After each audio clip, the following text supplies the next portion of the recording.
మధ్యాహ్నం ముంబై వెళ్తున్నారు సీఎం రేవంత్ రెడ్డి. శరద్ పవార్ మనవరాలు సుప్రియా సూలే కుమార్తె పెళ్లికి హాజరు కానున్నారు. ఆ తర్వాత మహారాష్ట్ర సీఎం ఫడ్నవీస్ తో కూడా భేటీ అయ్యే అవకాశం ఉంది.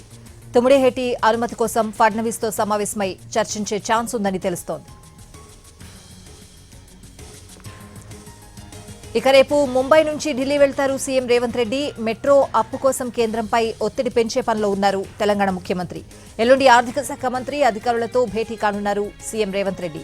రైల్వే ఫైనాన్స్ కార్పొరేషన్ రుణంపై కేంద్రంపై ఒత్తిడి పెంచేందుకు ప్రయత్నిస్తున్నారు. రుణం ఇవ్వకపోతే న్యాయపరమైన చర్యలు తీసుకునేందుకు వ్యూహరచన చేస్తోంది తెలంగాణ ప్రభుత్వం.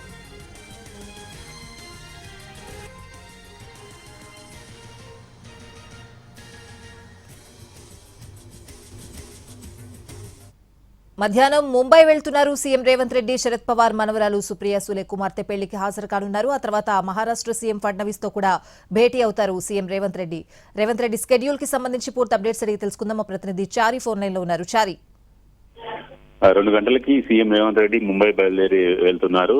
అక్కడ శరద్ పవార్ మనవరాలు సుప్రియా సూలే కూతురు పెళ్లికి హాజరవుతారు. అక్కడ మరొక అంశం, రాష్ట్రానికి సంబంధించినటువంటి తుమ్మిడిహెట్టి ప్రాజెక్టు సంబంధించి నిర్మాణానికి తెలంగాణ ప్రభుత్వం కసరత్తు చేసింది. ఇప్పటికీ ఆ రాష్ట్ర ముఖ్యమంత్రి, మహారాష్ట్రకు సంబంధించినటువంటి ముఖ్యమంత్రి ఫడ్నవీస్ తో చర్చలు జరపడానికి కూడా 2-3 సార్లు లేఖలు రాశారు. అయితే ఈ క్రమంలో ఎలాగూ ముంబైకి వెళ్తున్నటువంటి సీఎం రేవంత్ రెడ్డి అక్కడ మహారాష్ట్ర ముఖ్యమంత్రితో కూడా భేటీ అయ్యే అవకాశం ఉంది. అందుకు సంబంధించి ఇప్పటికే ప్రయత్నం కూడా సీఎంఓకి సంబంధించినటువంటి ప్రయత్నాలు కూడా చేశారు.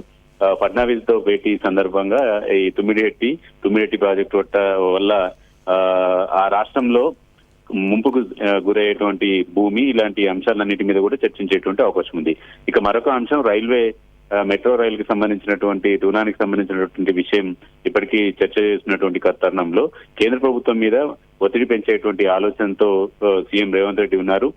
ముంబై నుంచి నేరుగా ఢిల్లీకి రేవంత్ రెడ్డి వెళ్తారు. అక్కడ సోమవారం ఆర్థిక మంత్రి అలాగే ఆర్థిక కార్యదర్శి వీళ్ళందరితో కూడా భేటీ అవడంతో పాటుగా రైల్వే కార్పొరేషన్ ఇవ్వాల్సినటువంటి నిధులు ఆపడానికి సంబంధించినటువంటి అంశం మీద కూడా న్యాయపరంగా వెళ్లాలనేటువంటి ప్రయత్నం కూడా చేస్తుంది. ఇలా ప్రభుత్వంతో ఒప్పందం కుదుర్చుకున్న తర్వాత నిధులు విడుదల చేయకుండా జాప్యం చేయడానికి సంబంధించినటువంటి కారణాలన్నిటి మీద కూడా సీఎం రేవంత్ రెడ్డి కొంత సీరియస్ గానే ఉన్నటువంటి నేపథ్యంలో ఆర్థిక శాఖ నుంచి ఒత్తిడి పెంచాలనేటువంటి ఆలోచన కూడా చేస్తున్నారు. ప్రత్యామ్నాయ ఆలోచనలు, ప్రయత్నాలు చేస్తుండటంతో పాటుగా ఇవ్వాల్సినటువంటి రుణాన్ని ఇవ్వకుండా జాప్యం చేయడానికి సంబంధించినటువంటి అంశం మీద సీరియస్ గా కేంద్రం మీద ఒత్తిడి పెంచాలనేటువంటి చర్యలో భాగంగా రేవంత్ రెడ్డి ఉన్నట్టు కనపడుతోంది.